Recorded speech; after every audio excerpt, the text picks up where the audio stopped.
ठीक है, माफी उनको मांगने की जरूरत है। भगवान से माफी मांगे जिनके दर्शन से उन्होंने वंचित किया। माफी मांगने की उनको जरूरत है, हमको कोई जरूरत नहीं है।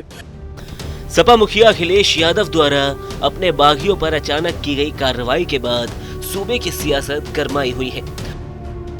इस्तीफे और उपचुनाव के कयास में सभी की नजर अब बागियों के अगले कदम पर जमी हुई है, क्योंकि खबर है कि सपा की कार्रवाई की जद में आए विधायक अब इस्तीफा दे सकते हैं।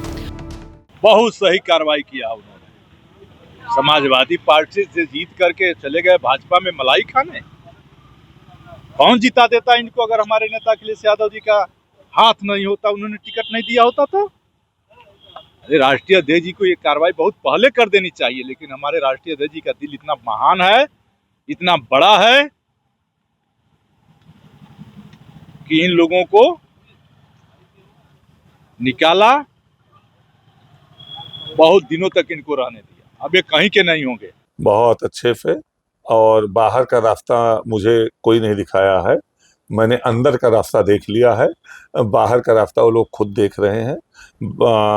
मैं केवल देखो, राजनीति में जो निर्णय होते हैं वो बहुत कुछ सोच समझ के होते हैं। ठीक है, माफी उनको मांगने की जरूरत है। भगवान से माफी मांगे जिनके दर्शन से उन्होंने वंचित किया।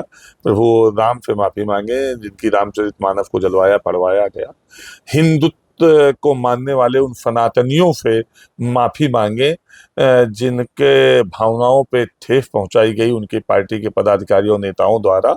माफी मांगने की उनको जरूरत है, हमको कोई जरूरत नहीं है। ऊंचाहार वाले विधायक मनोज पांडे की सियासी श्रद्धा अब किसी से छुपी नहीं है। मनोज पांडे ने साफ कह दिया है कि वो राम को गाली देने वालों का साथ नहीं दे सकते। इसी बीच मऊ सीट पर उपचुनाव की उठापटक भी तेज हो रही है। ऐसे में कयास लगाए जा रहे हैं कि मऊ और ऊंचाहार में उपचुनाव की यलगार साथ साथ भी हो सकती है। जिस पार्टी द्वारा भगवान श्री राम के भव्य मंदिर की प्राण प्रतिष्ठा कार्यक्रम के अपमान को सहन न कर पाने की वजह से स्वयं ही 18 जून 2024 को भारत के गृह मंत्री श्री अमित शाह जी की उपस्थिति में प्रभु श्री राम का सम्मान करने वाली भाजपा में शामिल हो चुका था। तो आखिर अब कैसा निष्कासन? रही बात अनुग्रह की, तो मनोज पांडे की उत्पत्ति जनसेवा, मानव मात्र सम्मान, गरीब व पीड़ित उत्थान एवं अत्याचार के प्रबल प्रतिरोध से ऊंचाहार की परिवार रूपी जनता द्वारा हुई है, किसी परिवार में जन्म लेने की वजह से नहीं।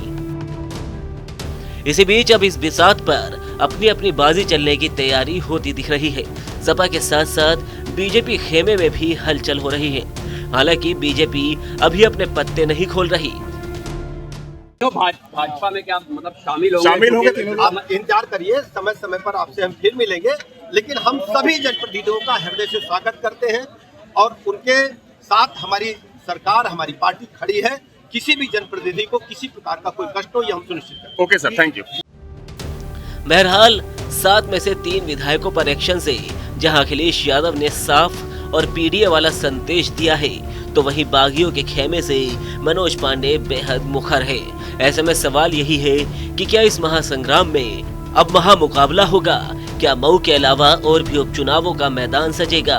क्या इसमें पीडीए बनाम राम और राष्ट्रवाद पर रण सजेगा?